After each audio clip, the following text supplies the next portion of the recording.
এবং সেপ্টেম্বরে ফিফা উইন্ডোতে নারী সাফের স্বাগতিক নেপালের বিপক্ষে সামিনাদের ম্যাচ আয়োজনের পরিকল্পনা বাফুফের। শিরোপার প্রস্তুতিতে আরও কয়েকটি দেশের সঙ্গে আলোচনা।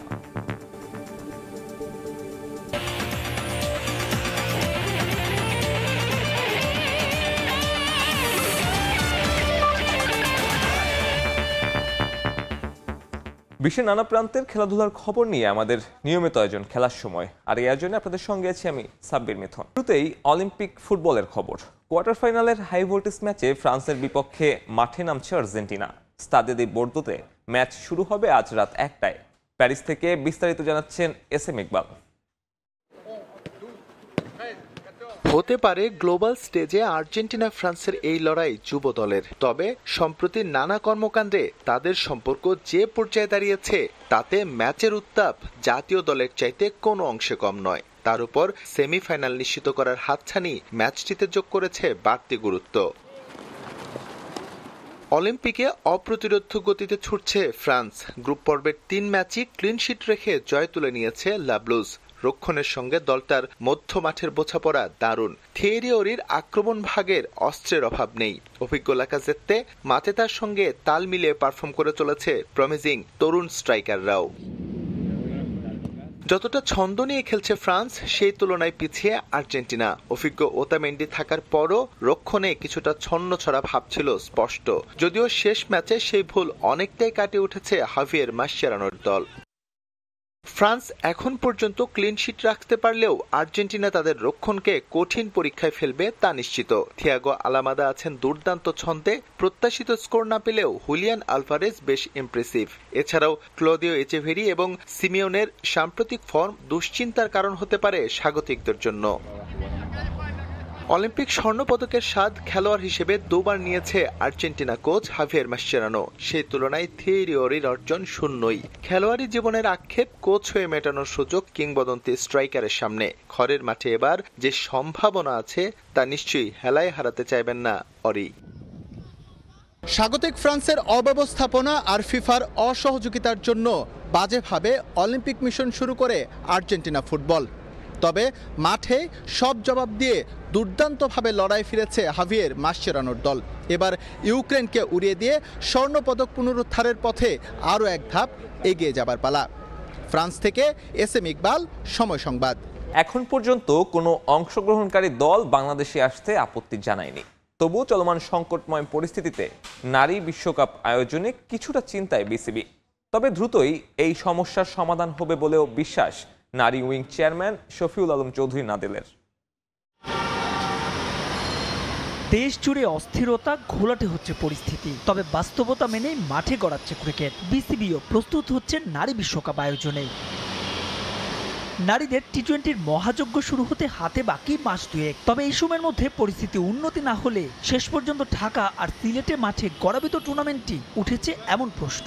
বিষয়টি চিন্তায় ফেলেছে বিসিবিকেও, তবে সেখানে পথ দেখাচ্ছে পূর্বের অভিজ্ঞতা। সাম্প্রতিক সময়ে কিছুটা অস্থিরতার কারণে এটা নিয়ে স্বাভাবিকভাবেই একটু শঙ্কা বা বিভিন্ন জনের কাছে যে আমরা এই আয়োজনটা নির্বিঘ্নে হবে কিনা, এটা নিয়ে কিছু কিছু প্রশ্ন সামনে এসেছে। দেখুন, আপনারা নিশ্চয়ই দেখেছেন যে 13-14 সালেও কিন্তু রাজনৈতিক অস্থিরতা ছিল।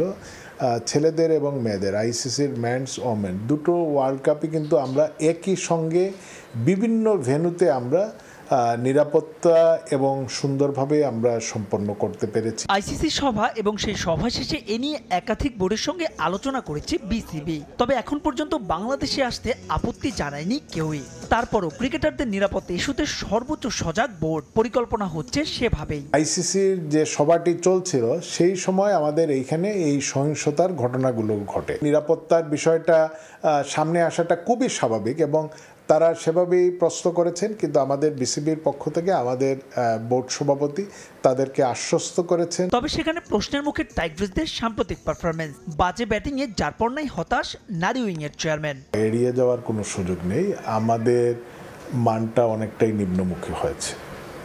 কেন হয়েছে, আমাদের কি করা প্রয়োজন, আমরা সেই কাজটা করছি এবং আমরা ভবিষ্যতের জন্য আমাদের কিছু রূপরেখাও আমরা আলোচনা করে রাখছি। ভবিষ্যতের ভাবনায় পাইপলাইন সমৃদ্ধ করতে নিয়মিত স্কুল ক্রিকেট আয়োজনের কথাও বলছেন শফিউল আলম চৌধুরী নাদিল। মাহবুব রিমন, সময় সংবাদ, ঢাকা। এবারে বিসিবি হাই পারফরমেন্স ইউনিটের অস্ট্রেলিয়া সফরের খবর। 4 দিনের ম্যাচের পর ওয়ানডেতেও জয় পেল এইচপি ইউনিট। দ্বিপাক্ষিক সিরিজের প্রথম ম্যাচে স্বাগতিক নর্দার্ন টেরিটরি স্ট্রাইককে 112 রানে হারিয়েছে আফিফ হোসেন ধ্রুবর নেতৃত্বাধীন দল। ব্যাট হাতে সর্বোচ্চ 53 রান করেন তানজিদ তামিম। ডারউইনে টস হেরে আগে ব্যাটিংয়ে নেমে তামিম ইমনের 100 রানের উদ্বোধনী জুটিতে ভালো শুরু পায় এইচপি। 47 রানে থামেন ইমন, তানজিদ তামিম তুলে নেন নিজের ব্যক্তিগত 50। এরপর মিডল অর্ডারের ব্যর্থতায় ব্যাকফুটে চলে যায় লাল সবুজ। জিসান, আফিফরা রান করতে না পারলেও শেষের দিকে আবু হায়দার রনির 38 রানে ভর করে 250 রানের পুঁজি পায় সফররতরা। জবাবে 138 রানে অল আউট হয়ে যায় নর্দার্ন স্ট্রাইক। 2টি করে উইকেট নেন রনি, রাকিবুল, মুগ্ধ আর রাব্বি। 3 দলের সিরিজে নিজেদের দ্বিতীয় ও শেষ ম্যাচে পাকিস্তান শাহিনসের বিপক্ষে আগামী মঙ্গলবার মাঠে নামবে বাংলাদেশ এইচপি।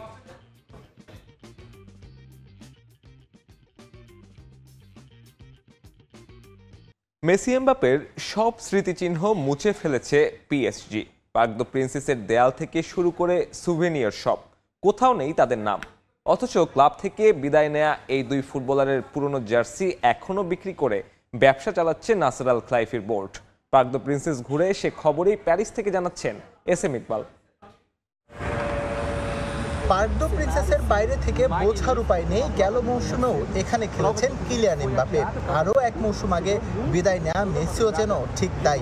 এমন আচরণ যেন অপেশাদার পিএসজির প্রতিচ্ছবি। অবশ্য বাইরে থেকে দেখে একেবারেই বোঝার উপায় নাই এটা পিএসজির হোম ভেন্যু। অলিম্পিকের জন্য মূল ফটকে থাকা স্টেডিয়ামের নামটাও খুলে ফেলা হয়েছে।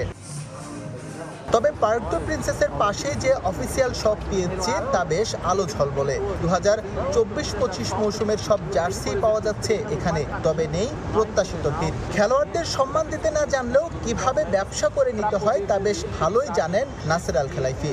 আর তাই এখনো জার্সি কর্নারে বিক্রির জন্য রাখা আছে মেসি এবং এমবাপের শার্ট। কোনো ফুটবলারই ক্লাবের চেয়ে বড় না। এমবাপে আইকনিক, ফ্রান্স ফুটবলের প্রতীকী।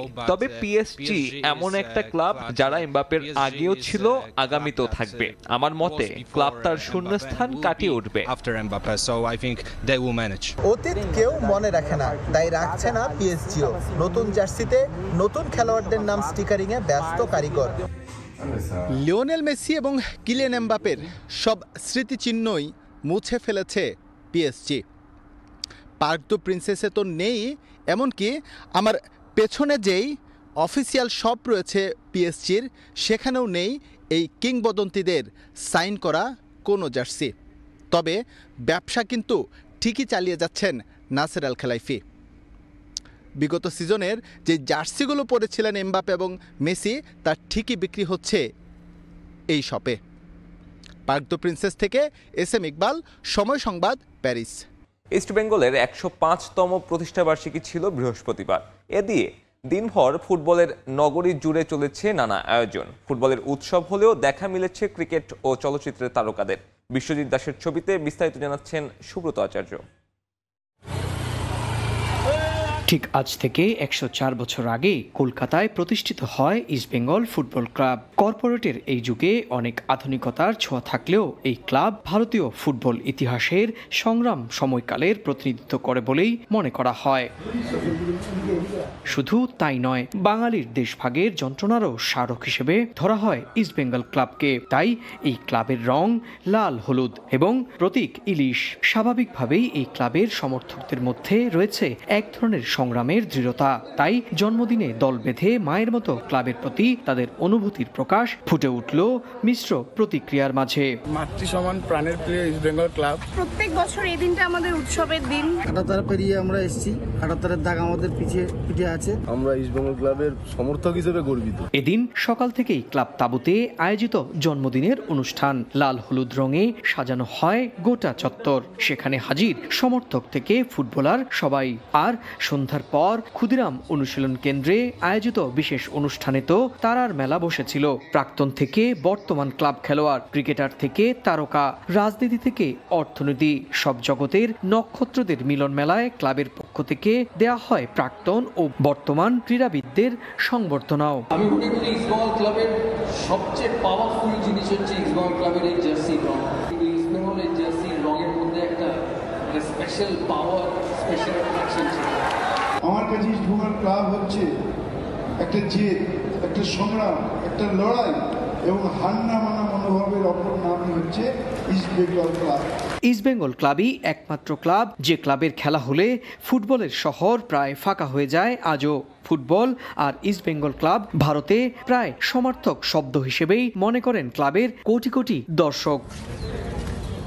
সুব্রত আচার্য, সময় সংবাদ, কলকাতা। সেপ্টেম্বর উইন্ডোতে সাফের হোস্ট নেপালের বিপক্ষে অ্যাওয়ে ম্যাচ খেলার পরিকল্পনা করছে বাংলাদেশ নারী ফুটবল দল। সাফের প্রস্তুতির জন্য নেপাল ছাড়াও আরও কয়েকটি দেশের সঙ্গে যোগাযোগ করছে বাফুফে। এদিকে এফসি উইমেন্স চ্যাম্পিয়ন লিগ খেলার জন্য 4 ফুটবলারকে ছাড়পত্র দিয়েছে ফেডারেশন। বাফুফের সঙ্গে চুক্তিবদ্ধ হলেও ক্লাব থেকে পাওয়া পুরো পারিশ্রমিক ফুটবলাররাই পাবেন বলে জানান বাফুফের নারী উইং চেয়ারম্যান মাহফুজ আক্তার কিরণ।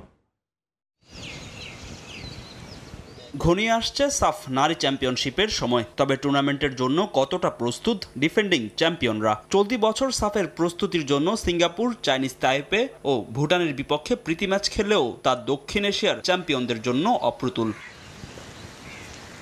সাফের প্রস্তুতিতে সেপ্টেম্বর উইন্ডোতে অন্তত 3টি ম্যাচ খেলার পরিকল্পনা নারী দলের কোচ পিটার বাটলারের। বাংলাদেশে আয়োজিত হওয়ার কথা থাকলেও শেষ পর্যন্ত সাফের আসর বসছে নেপালে। তাই কন্ডিশন ও আবহাওয়ার কথা বিবেচনায় রেখে সেপ্টেম্বরে নেপালের বিপক্ষে অ্যাওয়ে ম্যাচ খেলার পরিকল্পনা করছে বাংলাদেশ নারী ফুটবল দল। আর কোচের দাবির প্রেক্ষিতে আরও কিছু দলের সঙ্গে যোগাযোগ করছে বাফুফে। আমাদের অ্যাওয়ে খেললে সুবিধা হবে, তো এটা ডিপেন্ড করবে নেপালের উপর। নেপাল যদি রাজি হয় হোস্ট করতে তাহলে অ্যাওয়ে হবে, আর যদি রাজি না হয় তখন তো আমাকেই হোস্ট করতে হবে, তখন হোম ভেন্যুতেই খেলতে হবে। আমরা এখন রেডি করতেছি, আমরা 14-15টা দেশকে চিঠি দিব, সেখান থেকে যারা রাজি হয়। আমরা যদি দেখি নেপালের থেকেও বেটার টিম আমরা পাচ্ছি, অবশ্যই আমরা চাইনিজ টাইপের সাথে খেলেছি না, আমরা তো চাবো স্ট্রং টিমের সাথে খেলতে। এদিকে এফসি ওমেন্স চ্যাম্পিয়ন্স লিগ খেলার জন্য 4 নারী ফুটবলারকে ছাড়পত্র দিয়েছে বাফুফে। ভুটানের ক্লাব রয়্যাল থিম্পু কলেজের হয়ে খেলবেন সাবিনা, মারিয়া, মনিকা ও ঋতুপর্ণা চাকমা। বাফুফের সঙ্গে চুক্তিবদ্ধ থাকলেও ক্লাব থেকে পাওয়া পুরো অর্থই পাবেন ফুটবলাররা। অগাস্টের 10 থেকে 31 তারিখ 3 সপ্তাহের জন্য ওদের সাথে কন্ট্যাক্ট। এই 3 সপ্তাহ ওরা ওখানে খেলবে। আমরা এই কারণে দিলাম যে যেহেতু এসিএল খেলবে, সেখানে অনেক স্ট্রং টিমের সাথে খেলবে, সেটা ওদের কাজে লাগবে। সাফের জন্য ওদের জন্য থাকবে এয়ারফেয়ার, হোটেল এবং একটা পারিশ্রমিক তো অবশ্যই থাকবে, সেটা সম্পূর্ণ ওদের। ওখান থেকে বাফুফে 1 টাকাও নেবে না। দ্রুতই ভুটানের উদ্দেশ্যে রওনা দিবে 4 ফুটবলার। সাফ ও ইনজুরির কথা মাথায় রেখে ফুটবলারদের সতর্ক থেকে খেলার নির্দেশনা দিয়েছেন বাফুফের নারী উইংয়ের চেয়ারম্যান। ফাহিম ইসলাম, সময় সংবাদ, ঢাকা। এই ছিল খেলার সময় এখনকার আয়োজন। দুপুরের সময় সঙ্গে থাকবেন সজল মিত্র রিচার্ড। সাবির, আপনাকে ধন্যবাদ। দুপুরের সময় নিয়ে ফিরছি কিছুক্ষণ পর, সঙ্গেই থাকুন সময়ের।